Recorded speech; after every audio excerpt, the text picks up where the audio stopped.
In the heart of Atlanta's airport, inside what looked like an ordinary VIP lounge, ICE agents uncovered something that stunned even seasoned investigators when 700 fake passports tucked neatly inside hidden luggage compartments.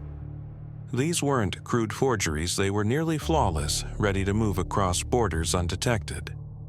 With one raid, agents may have stopped a silent invasion of criminals, traffickers, and maybe even terrorists.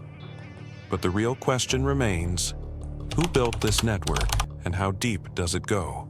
Atlanta International Airport is the busiest passenger hub in the world, processing over 100 million travelers every year. On a September morning in 2025, it became the stage for one of the most stunning law enforcement busts of the year. Agents from ICE and Homeland Security Investigations, HSI, stormed a sleek airport lounge and walked out carrying boxes filled with 1,700 counterfeit passports representing more than 50 countries. Each document was a key, an entry ticket that could have allowed human traffickers, cartel members, or even foreign operatives to slip past U.S. security. Officials called the discovery a direct strike against America's frontline defenses. What made the case even more alarming was the sophistication of the forgeries. Some carried embedded chips, holograms, and visas, convincing enough to fool border inspectors. This wasn't the work of amateurs, it pointed to a global network with money, technology, and access. The bust raised immediate questions across Washington. How many fake identities had already slipped through undetected? Who was financing the operation? And what was the ultimate goal? Money, power, or sabotage? For investigators, the raid was only the beginning. For the public, it was a stark reminder that the war over identity is just as dangerous as the war over drugs. But what exactly unfolded that morning in Atlanta, and how did agents manage to catch the smugglers in the act? It began like any other morning rush at Hartsfield Jackson Atlanta International Airport, a place where the movement of people never stops. But for a small group of undercover ICE agents and HSI investigators, the focus was not on passengers catching flights to New York, Los Angeles, or London. Their eyes were locked on a discreet corner of an upscale airport lounge tucked away from the chaos. The tip had come weeks earlier, a whisper from an informant claiming that smugglers were moving paper gold through Atlanta. At exactly 6:15 a.m., the signal was given. The quiet hum of the lounge was shattered as agents surged through both entrances, their jackets clearly marked ICE in bold yellow letters. Some travelers froze mid-sip of their morning coffee, confused by the sudden flood of tactical gear, flashlights, and loud commands. Others instinctively reached for their phones, but agents quickly ordered them to stand back.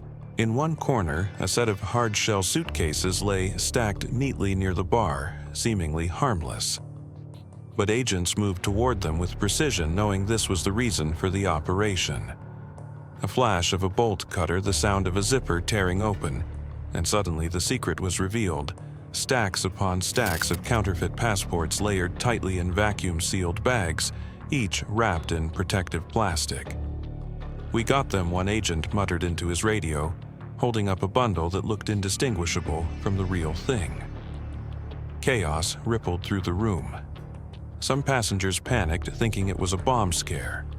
Others whispered in disbelief as agents laid out the contents across tables, row after row of fake documents bearing the seals of France, Japan, Brazil, Mexico, and even the United States itself. To the untrained eye, they were flawless. The raid wasn't over yet. Behind the bar counter, agents discovered a hidden compartment in a luggage cart containing external hard drives and USB sticks filled with digital templates for more passports, along with encrypted instructions. One investigator later said it was like finding a factory hidden in plain sight. The suspects were caught off guard. Two men with foreign passports tried to slip toward the bathroom, but plainclothes agents intercepted them before they made it 3 steps. Another suspect, a woman believed to be the courier, clutched her handbag tightly, only to have it searched and found stuffed with counterfeit visa stickers. Within 8 minutes, the lounge was transformed from a quiet oasis into the center of a federal crime scene. Laptops were confiscated, phones bagged, and every suspicious suitcase opened. Passengers were escorted out under guard, their bewildered expressions captured by surveillance cameras. Outside, the secure zone swarmed with additional ICE tactical teams, airport police, and even FBI support agents who had been on standby. Witnesses described the scene as something out of a movie, with armored vehicles idling near the tarmac, and agents carrying evidence boxes past confused airline staff. By 7:00 a.m., 3 suspects were in federal custody, the passports were loaded into evidence trucks, and Atlanta's airport security was on high alert. The scale of the find shocked even seasoned agents. One later remarked that seizing 1,700 fake passports in a single raid was like catching lightning in a bottle. But as they stood over the stacks of documents, a bigger question loomed. This was not the work of a small-time forgery shop. It had the fingerprints of an international operation with resources, technology, and access far beyond Atlanta. The raid had ended, but the investigation was only just beginning, and what those passports represented could shake the nation's trust in its borders. When agents finished clearing the lounge and began cataloging what they had uncovered, the sheer scale of the haul became clear. Spread across long tables and sealed inside evidence bags were 1,700 counterfeit passports, each crafted with meticulous precision. These weren't flimsy paper knockoffs. They carried holograms, watermarks, and microprint features that mirrored the genuine articles. Some even contained embedded chips, the kind used in modern e-passports, a level of sophistication that stunned investigators. It meant someone had access not only to advanced printing technology, but also to specialized electronic equipment usually reserved for state governments. The passports represented more than 50 different countries, from Canada and the United Kingdom to India, China, and several nations in Latin America. Dozens bore the insignia of the European Union, with near-perfect replicas of the latest biometric formats. Experts from Customs and Border Protection (CBP) who examined them later admitted that many could have passed initial inspection at international checkpoints. The implication was chilling. Had these documents been released onto the black market, thousands of individuals could have entered or exited the United States under false identities. Alongside the passports, agents discovered stacks of counterfeit visas, including U.S. work visas and student visas that looked eerily authentic. These were neatly stored in binders sorted by country and visa category, almost like a catalog. Tucked between them were envelopes of counterfeit entry-exit stamps, predated for airports like Miami, Dallas, and Newark, suggesting the operation intended to cover every possible angle of international travel. But the most damning evidence came from the digital side. The seized USB drives and external hard drives contained massive databases of passport templates, high-resolution scans of seals, and encrypted instructions for printers. Investigators also uncovered correspondence files suggesting orders had been placed through encrypted messaging apps. Some of the messages referenced specific groups. One thread mentioned delivery for MS-13 arrivals, while another hinted at special requests from Middle East clients. Officials stressed that not all of this was verified, but even the possibility that organized crime or extremist groups were buying access raised immediate alarms. On the black market, a high-quality fake passport can sell for anywhere between $5,000 and $25,000, depending on the country it claims to represent. By that estimate, the haul in Atlanta represented a criminal enterprise worth between $8.5 million and $40 million. And unlike drugs or weapons, passports are a renewable commodity. They enable long-term infiltration, money laundering, and movement across borders that can fuel countless other crimes. Perhaps most disturbing was the discovery of several passports already bearing photographs of real individuals. One series contained images of young men in their 20s, labeled with aliases and backdated visas. Another batch showed women with identical birth dates but different nationalities, a classic smuggling tactic to recycle identities. Investigators speculated these may have been linked to human trafficking rings giving victims or handlers identities that would allow them to slip into the U.S. under the radar. During the initial press briefing, an ICE spokesperson described the find as a national security time bomb waiting to go off. The phrase captured the gravity of the moment. Had those 1,700 passports dispersed, they could have armed criminal organizations, drug cartels, or foreign intelligence operatives with the ability to move undetected. Forensic examiners immediately began working to trace the origin of the printing. Early indications pointed to materials and ink cartridges not sold in the U.S., but rather imported from Eastern Europe and Southeast Asia.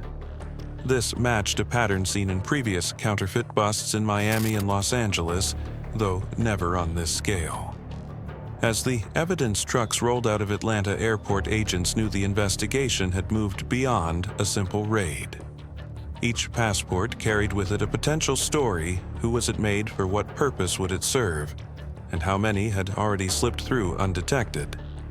In the weeks to come, federal labs would test, catalog, and cross-check every document. But the early conclusion was unavoidable. The Atlanta seizure was not just a law enforcement win, it was a revelation of how sophisticated and global the trade in false identities had become. For investigators, the discovery of 1,700 fake passports inside an Atlanta lounge was only the tip of the iceberg. The bigger question was, who had the capability to produce and move such sophisticated documents into the world's busiest airport? The raid set off an immediate scramble across multiple federal agencies, ICE, HSI, FBI, and even Interpol, to trace the fingerprints of the network behind the operation. Early leads pointed to a layered system of actors. The passports were too advanced to come from a single basement forger. They bore the hallmarks of a global supply chain. Intelligence analysts noted similarities with previous seizures in Miami 2023, when agents intercepted 400 fake documents traced to printing facilities in Eastern Europe, and another bust in Los Angeles 2024, tied to counterfeit hubs in Southeast Asia. The Atlanta cache, however, dwarfed them all, suggesting coordination at a scale not seen before. Speculation among investigators centered on three possible sources. The first was cartels in Latin America, who have long relied on fake passports to move drug mules and couriers across the U.S. border. The second was Eastern European crime syndicates, particularly groups in Moldova and Ukraine, known for advanced printing technology and digital forgery skills. The third was Asian smuggling networks, especially those operating out of Hong Kong, Thailand, and Cambodia, where human trafficking organizations routinely provide false documents to migrants heading west. While officials were careful to stress that no single culprit had been confirmed, the evidence suggested all three spheres may have been linked through intermediaries. Inside the seized hard drives, investigators found encrypted ledgers with coded payments, referencing cryptocurrency wallets tied to accounts in Mexico City, Prague, and Bangkok. One file contained a note that read "Shipment for CJNG," a likely reference to the powerful Cartel de Jalisco Nueva Generación, notorious for using false IDs to move operatives between Mexico and the United States. Another communication mentioned clients in Hamburg, hinting that European buyers were also tapping into the supply. The network appeared to operate like a franchise. Counterfeit specialists in one region handled production, while trafficking groups in another oversaw distribution, and smaller cells in the U.S. handled final delivery. The Atlanta lounge was likely just a staging point, a neutral ground where the packages could be handed off before being dispersed across the country. According to one HSI investigator, the case reflected a disturbing evolution. We're no longer just dealing with drugs or weapons. These groups are selling identities, and with an identity you can buy access to everything else: money, power, even legitimacy. The scale of the operation raised concerns in Washington that hostile states might also be exploiting the same channels. Though unverified, some intelligence reports hinted that foreign intelligence services were purchasing high-grade fakes through the same networks, blending in their agents among traffickers and cartel operatives. That possibility meant the Atlanta raid wasn't just a criminal case, it was a matter of national security. On the ground in Atlanta, investigators began tracing the suspects arrested in the lounge. One man carried a passport from Venezuela, later determined to be counterfeit itself. His fingerprints matched records tied to a smuggling ring in Panama that specialized in moving migrants toward the U.S. Another suspect was a woman linked to a Romanian forgery crew that had been on Interpol's radar for years. The connections spanned continents, suggesting Atlanta was merely a hub in a much larger wheel. What made the network especially dangerous was its adaptability. Agents noted that for every hub they shut down, another emerged elsewhere, often more sophisticated. Digital communication had made coordination almost seamless. Orders were placed via encrypted apps, payments made in Bitcoin or Monero, and deliveries scheduled through coded references like wedding invitations or tourist souvenirs. The evidence suggested the Atlanta lounge was part of a clean corridor strategy, moving illegal goods through spaces that appear legitimate and secure, like airport VIP lounges, where scrutiny is less intense and couriers blend in with business travelers. The raid cracked open that illusion, but investigators admitted they had no idea how many shipments had already passed through undetected. As the scale of the network came into view, one uncomfortable truth settled in: this was not a local forgery crew, but a sprawling transnational enterprise that blurred the lines between organized crime, human trafficking, and potential espionage. And if one shipment of 1700 passports could be intercepted, the unanswered question was how many more had already been successfully delivered. With 3 suspects in custody and boxes of evidence secured, the Atlanta case quickly shifted from a dramatic raid to a complex legal battle. Federal prosecutors wasted no time drawing up charges, each one stacked carefully to reflect the gravity of what had been uncovered. At the heart of the case were counts of document fraud, a violation under 18 U.S. Code 1028, which criminalizes the production and use of false identification documents. Each counterfeit passport could constitute a separate offense, meaning the suspects faced hundreds of potential counts. Added to this were charges of conspiracy to defraud the United States, identity theft, and human smuggling conspiracy, all serious felonies carrying lengthy prison terms. According to preliminary filings, prosecutors argued that the seized 1700 passports represented a direct threat to U.S. national security, and that the defendants had knowingly participated in a transnational scheme to subvert immigration controls. The maximum penalties were staggering: up to 20 years in federal prison for document fraud, 15 years for aggravated identity theft, and 10 years for each count of human smuggling conspiracy. If sentences were stacked consecutively, the accused could be facing the rest of their lives behind bars. Defense attorneys, however, painted a different picture. One lawyer claimed his client was just a courier who had no idea what was in the luggage. Another insisted that the woman arrested in the lounge was merely a traveler, with no connection to the passports discovered nearby. Still, prosecutors countered with digital evidence retrieved from the USB drives, including encrypted files tied directly to the suspects' personal email accounts and cryptocurrency wallets. Those links, investigators argued, proved the defendants were not innocent bystanders but active participants. The courtroom battle was not only about the individuals arrested in Atlanta, it was also about setting a precedent. Federal judges recognized the symbolic weight of the case. A successful prosecution would send a message to networks worldwide that the U.S. was prepared to treat large-scale passport forgery operations with the same seriousness as arms trafficking or drug smuggling. During early hearings in Atlanta's federal courthouse, prosecutors brought in expert witnesses from Customs and Border Protection to testify about the quality of the seized documents. One agent held up a counterfeit U.S. passport and explained how its embedded chip actually responded when scanned, mimicking real government technology. Another expert testified that many of the European documents could have passed through border systems without raising alarms.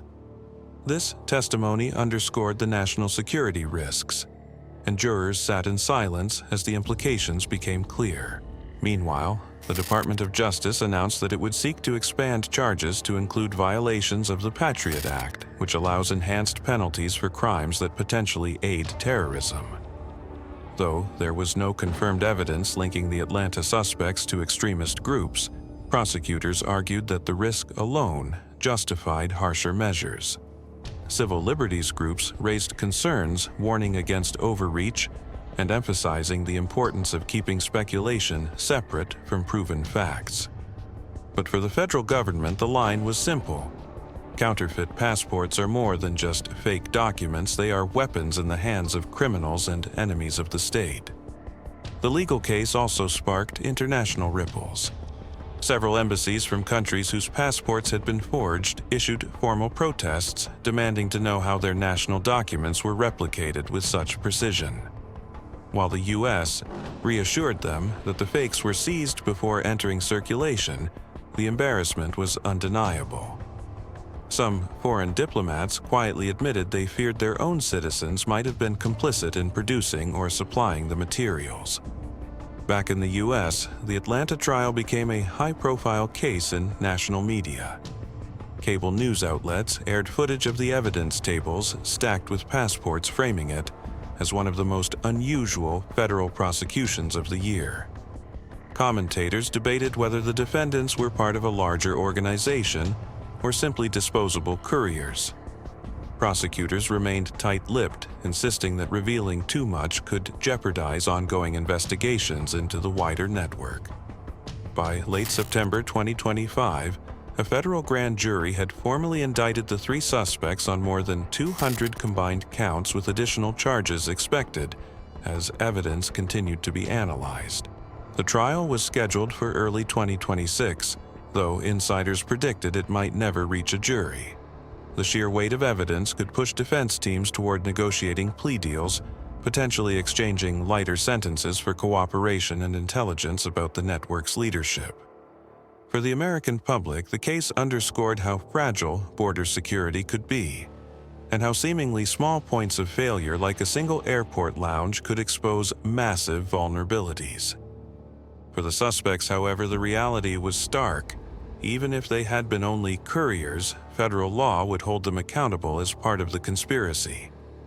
And as one prosecutor stated in a press conference, "When you carry 1,700 fake passports, you don't get to claim ignorance. You are carrying an army of false identities into our country." The seizure of 1,700 fake passports at Atlanta Airport was not just another law enforcement success, it was a wake-up call about the vulnerabilities woven into the very fabric of global travel. For years, U.S. agencies have battled drugs, weapons, and human smuggling, but this case highlighted a less visible weapon identity. In an age where international travel is the lifeblood of business and tourism, the ability to manipulate who someone is can be as dangerous as smuggling a gun or a kilo of fentanyl. Federal officials warned that the Atlanta case revealed a troubling reality. If nearly 2,000 counterfeit documents could be funneled through a single airport lounge, how many more were slipping through undetected across the nation's hundreds of ports of entry? It was a question that shook confidence not only in the Transportation Security Administration, TSA, but also in the broader immigration system. Beyond national borders, the implications were global.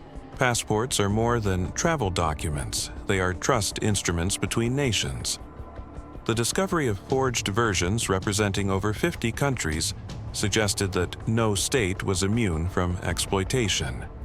For countries already grappling with corruption or weak infrastructure, the idea that their documents could be replicated so flawlessly meant a direct blow to their sovereignty.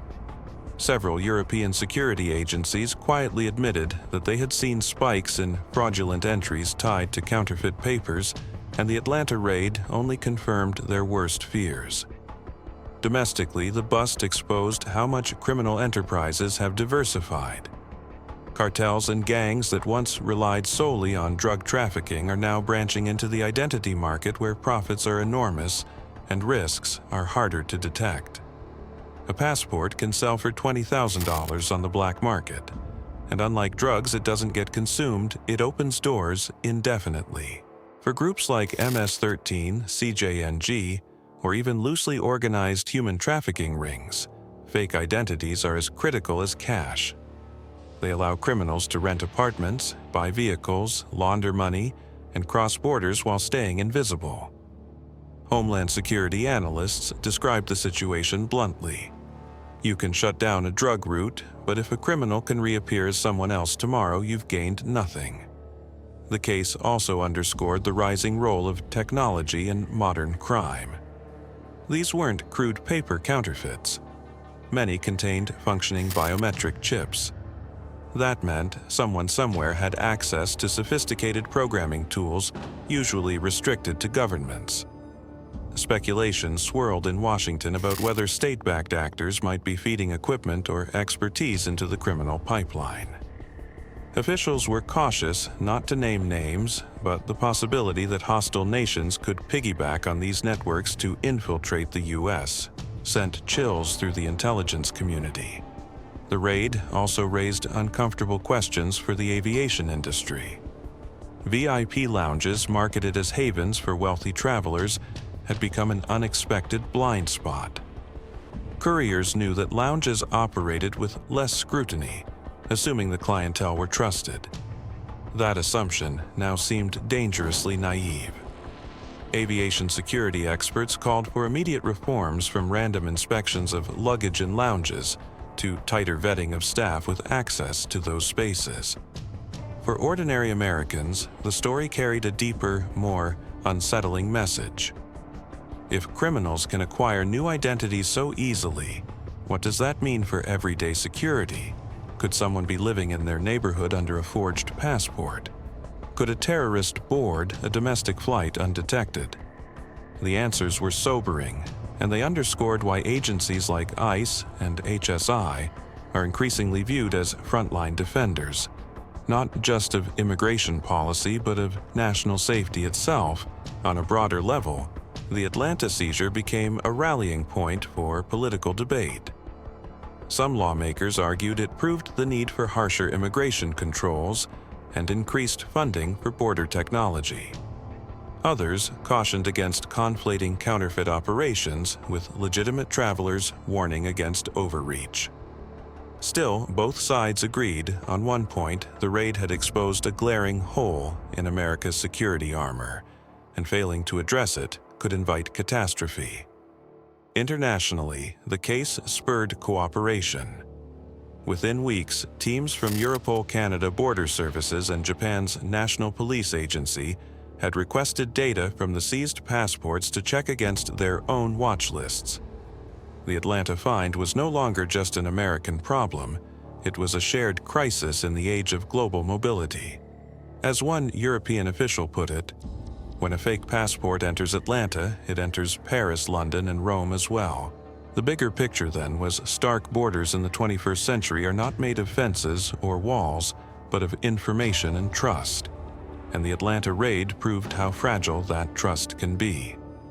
The question looming over everyone from federal prosecutors to everyday travelers was chillingly simple. If 1,700 fake passports were caught, how many more are still out there waiting to be used? The raid inside an Atlanta airport lounge will be remembered not only for the dramatic moment when agents unzipped those hidden suitcases, but for the chilling reality of what lay inside 1,700 counterfeit passports, each one a weapon disguised as paper. It was a reminder that in today's world, threats to national security don't always come in the form of guns or explosives. Sometimes they come as a book the size of your palm, carrying a false identity powerful enough to slip past the world's strongest borders. The operation was a clear victory for ICE and Homeland Security investigations, a strike against a global network that thought it could operate undetected. But victories like this also carry heavy questions. How many similar shipments have already made it through? How many fake identities are already circulating in our cities, being used to rent apartments, open bank accounts, or move criminals across borders? Those are the questions investigators now face. And they are the questions Americans are left to consider as they pass through airport checkpoints every single day. What happened in Atlanta is more than a story about forged documents. It is a warning about the fragility of trust in a globalized world. If borders can be breached with a stamp and a hologram, then vigilance must be sharper than ever. One thing is certain: the battle over identity has begun, and it will shape the future of national security as much as any war on drugs or terror. Stay with us for updates on this case and others like it. And if you want to keep following the hidden battles behind America's front lines, make sure to subscribe and turn on notifications so you never miss the next story.